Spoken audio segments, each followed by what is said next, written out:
Now I did zoom in the video a little bit more when I came back, which is why the video is stopping and such. But now that I have done all my safety checks, I would go in again and do hand hygiene as I'm doing now. Might not be able to see it on the camera, but I am doing it. I wanted to mainly zoom into this area here. So I would be doing hand hygiene, and now I am going to be moving on with the process of doing the IV push. I'm just donning some gloves here. I would go in, introduce myself, let Millie know exactly what is going on. Again, like I had originally stated, she is going to be getting an IV push of Lasix 20 milligrams in her IV lock that is in her arm.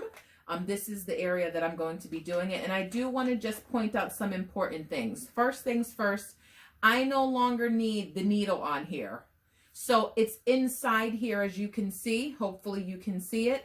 I'm unscrewing it because this is what I need. I need the syringe. I no longer need the needle. This can go in the sharps container. It's no longer needed. So just for some sanitary purposes, I will just put this inside the package as I'm talking. So the first thing I'm going to do is I like to have everything ready. I now have my normal saline here. Again, I hope that you can see it because this is it here. And I'm going to take my alcohol wipe, put that to the side. Now, again, like I stated, I have done done the 5 rights, and I have done the rule of 3. That's all squared away. All my safety checks are in order. Patient is consenting. Patient is aware of what she is getting. Also, when I am doing this, there are some elder risks that I need to remember. And also, as I'm wiping this, this is going to be done between 5 to 10 seconds that I would be wiping this. Since she is in the geriatric category, she is at an increased risk of side effects, especially hypotension and electrolyte imbalance with usual doses. I will also be assessing Millie for any type of rashes or anything that could possibly occur, because they could be life-threatening. And right now I am going to be flushing her. Excuse me, I just need something to catch the water in the back. This is going to be 3 mLs that I'm flushing her with. Excuse me. Okay. 3 mLs. Here we go. There is no clamp on. I had no issues at all flushing this. I didn't get any type of resistance. But one thing I am going to do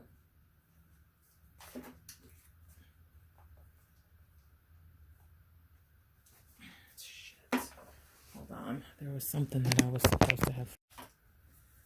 So the first thing that I'm going to do, I have already opened my normal saline. I'm just going to grab this little piece of plastic so I could catch any of the fluid that may fall behind, so it won't fall on me.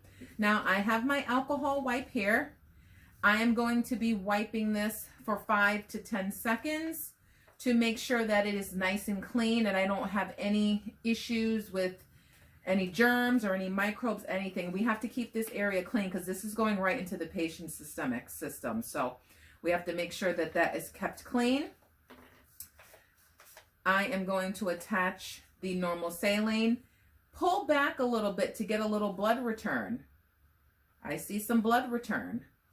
Now I am going to push 3 mLs, flush, 3 mLs of normal saline. No issues whatsoever.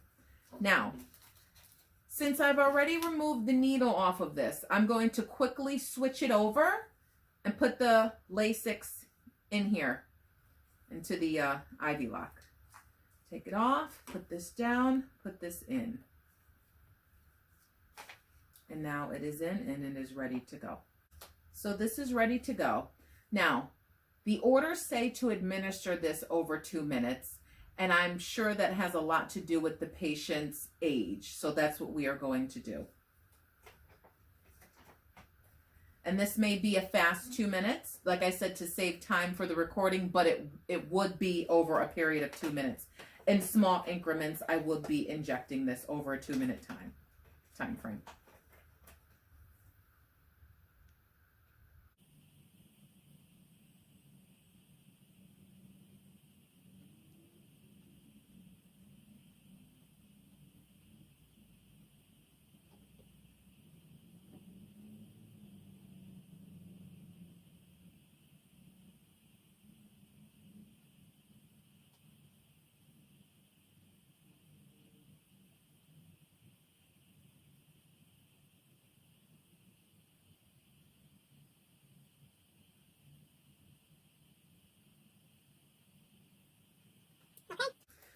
So throughout, the patient tolerated that well. I would have my next alcohol wipe all set and ready to go. So now I would take it, switch to a new flush. Brand new flush. It's garbage. These are garbage. Those flushes do not need to go in a sharps container. There's nothing sharp about them. So then I would take this, just get my little bag here so I won't get myself all soaking wet. I would flush this, excuse me, flush this 3 mLs.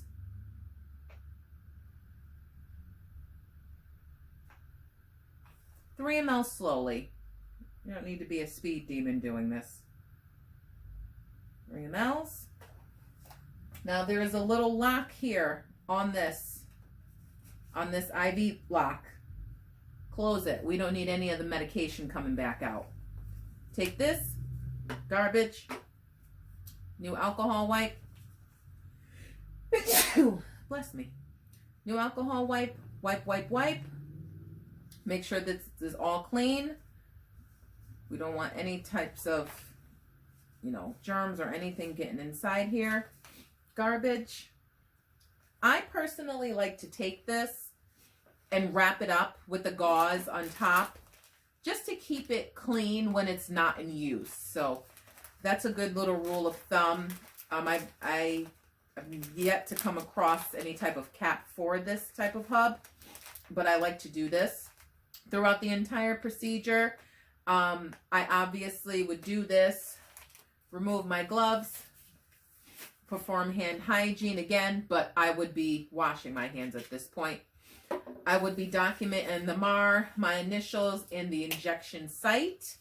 I will also be watching her for the next 15 minutes. I will be making sure that her call light is in reach just in case anything is to happen. I will be looking out for any types of infections, rashes, hives, anything that can indicate that there is a possible adverse effect that is occurring.